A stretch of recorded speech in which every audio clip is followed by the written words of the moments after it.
जो मुसलमान जिस तरीके से भी जिहाद की ताकत रखता है, बिल्कुल उसके मुताबिक अपनी अपनी हैसियत के मुताबिक शरी हुदूद के अंदर रहते हुए उनका ताउन करे। आखिरी दर्जा ये कि दुआ तो करें उसकी। हस्बुनल्लाहु व निअमल वकील पढ़कर अल्लाह ताला से फ़लस्तीनी मुसलमानों की कामयाबी के लिए, उनकी फतह के लिए दुआ तो करें।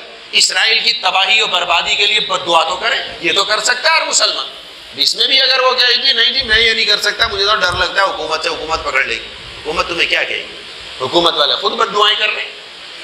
हमारी पाकिस्तान की जाहिर बात है, बड़े बड़े लोग जितने भी आपके सबके सामने कि कोई भी इसराइल की हिमायत में नहीं है, और फिर वो मुसलमानों पर जो जुल्म ज्यादती कर रहा है सबको पता है, एक अरसे से चल रहा है। अब उसमें कुछ शिद्दत ज़्यादा आ गई है, तो अब उलमा ने यही इस जुम्मे से पहले उलमा हमारे बुजुर्गान दीन है वो ये कि हमारे मुसलमानों को इसकी तरफ तवज्जो दिलाई जाए, ये बतलाया जाए जुम्मे के इज्तिमाअत के अंदर कि ये जुल्म और ज्यादती हो रही है। अब अपनी हुकूमत से शरीयत के हुदूद में रहकर हम मुतालबा